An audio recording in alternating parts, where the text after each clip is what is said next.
박영수 특검 다사다난합니다. 여러 특혜를 받았다라는 의혹에도 불구하고 구속되지 않고 버텼는데 결국 구속됐습니다. 박영수 전 특검 구속.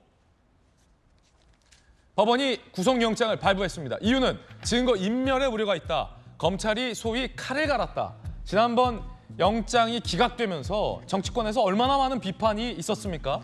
검찰이 야 이거 50억 특검은 제대로 수사 안 한다. 자기들 선배들에 대해서는 대충대충 수사한다. 이런 비판. 다시 영장을 청구한 검찰. 이번엔 구속이 됐습니다. 법원이 증거인멸의 우려가 있다며 영장을 발부한 겁니다. 6월 말 영장 기각 후 한 달 만에 신병을 확보한 검찰. 이유는 휴대전화를 망치로 부셨어요. 박영수 전 특검이. 증거인멸에 직접적으로 관여했다는 게 있습니다. 영장 청구서 박, 최 측근과 상의한 후 휴대전화를 망치로 부수고 PC 기록과 서류 등을 폐기한 혐의다.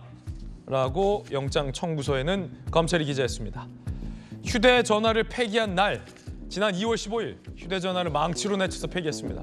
전 특검이요. 이날 양재신적 특검보를 만나 수사 대응 방안을 논의한 것으로 검찰에 따르면 알려지고 있고요. 16일에는 박홍근 당시 민주당 원내대표가 50억 클럽 특검 불가피하다라는 발언을 꺼내둔 날이기도 합니다. 따지고 보면 김광삼 변호사님 검사하셨잖아요. 네. 그 아는 분이 더 한다고 검찰의 고위직에 있었고 특검까지 하셨던 분이 아니 자기 휴대전화를 망치로 부셔요? 근데 참 한편으로 좀 씁쓸해요. 왜냐하면 박영수 특검이 대한민국 역사의 특검에 있어서 가장 성공한 특검이라는 평을 받았잖아요. 박근혜 대통령 탄핵과 관련된 국정농단 사건 때 거의 뭐 영웅 수준 됐어요. 아니 누가 누구를 단죄하냐 이런 얘기 나오잖아요. 그렇죠. 지금. 근데 이제 그 이후에 뭐 사기꾼, 뭐 김수산업자를 비롯해서 여러 가지 뭐 구설수가 많이 있지 않았습니까? 뭐 포르쉐를 받았네 안 받았네 그렇죠. 논란부터요. 그리고 이제 50억 관련해서 이제 대장동 관련해서 계속 얘기가 나왔는데 이제 본인이 이제까지 잘 피해 다녔어요. 왜냐하면 본인이 대검 중수부장도 하고 뭐 검찰에 있어서 어떻게 보면 수사에 있어서 베테랑 아닙니까? 그걸 잘 돌아다녔는데 잘 피해 다녔는데 지난번 이제 곽상도 전 의원이 무죄가 나왔잖아요. 그 여론이 굉장히 안 좋았어요. 근데 이분이 수사를 많이 해봐가지고 감이 있는 거예요. 곽상도가 무죄가 나왔어? 그러면 검찰 칼날이 나한테 오겠네? 하면서 이제 그 직후에 감을 딱 잡고 망치 어디 있어? 그래 망치로 휴대폰 부수고. 아니 무책임하잖아요. 물론 본인 방어를 위해서라면 할 말 없어요. 하지만 수사를 방해하는 힘이잖아요.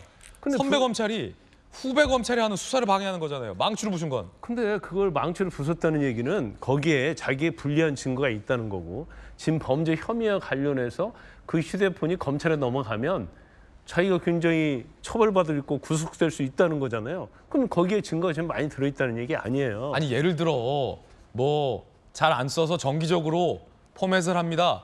정기적으로 휴대전화 포맷 다 하잖아요. 라고 둘러대든가 휴대전화를 잃어버렸습니다. 라고 차명폰을 내던가 깡통폰을 내던가 이런 게 좀 애교스러운 수준이에요. 망치로 부숴요? 본인 입장에서는 망치로 부수는 것이 가장 증거를 없애는 데 있어서 최고의 방법이다. 그걸 본인이 수사에서 알고 있는 거죠. 그런데 이제 결과적으로 이제 꼬리를 잡혀서 구속이 됐어요. 영장을 재청구하면요. 전에 영장을 심사했던 판사가 아니고 다른 판사가 심사를 해요. 아, 그렇군요. 그러니까 일단 그 당시에는 뭐 법률적 사실적인 문제가 있다고 해서 영장을 기각을 했는데 지금 판사는 이제 다르게 본 거고 더군다나 추가적으로 사실 때 특검을 하면서 본인이 특검인데 사실은 공무원이 아니다고 우겨댔잖아요. 예. 특검을 하면서 자기 딸 명으로 11억을 차용한 것처럼 받았단 말이에요. 이거 결국 김영란법으로 추가가 됐고요. 더군다나 이제 휴대폰 부수고 또 PC 폐기하고 서류 폐기하고 이제 이런 것들을 보면 이건 충분히 증거인멸 우려가 있다. 예. 그리고 모든 범행 사실 부인하잖아요. 근데 결국 구속이 된 거예요. 그래서 참 본인은 계속 뭐 문제가 없고 범행을 부인했지만 뭐 구속이 됐다는 건 그만큼 범죄 소명이 됐다는 거고 이제 앞으로 재판에서 잘 본인이 방어를 해야 하는데 제가 볼 때는 이제 방어하기는 쉽지 않다 이렇게 봅니다. 어제 박영수 전 특검이 영장 실질 심사를 받으러 들어가는 장면 준비했습니다. 그 뒤로 나오지 못한 겁니다. 구속됐으니까요. 들어보시죠. 번번이 송구스럽습니다. 있는 그대로 법정에서 말씀드리겠습니다. 대장동 일당한테 받은 돈이 청탁대가 아닌가요? 망치로 휴대전화 부셨다는 증거인멸 정황에 대해서는 어떻게 생각하십니까? 전현규 의원님, 검찰 수사 똑바로 하라. 박영수 전 특검 구속 기각이 웬 말이냐 돌직구에서 비판하셨잖아요. 결국 구속됐군요. 그러니까 구속이 될 수밖에 없는 상황이었던 것이죠. 너무 명백하게 나와 있는 내용들이 많았다고 언론 보도를 통해서 계속적으로 나오고 있거든요. 그런 측면에서 봤을 때 구속은 불가피하다라고 됐을 것 같습니다. 그러니까 조금 전에 우리 김원선 변호사님 말씀해 주신 것처럼 곽상도 전 의원이 50억 클럽에 들어가 있고 근데 법원에서 판결을 무죄 받았습니다.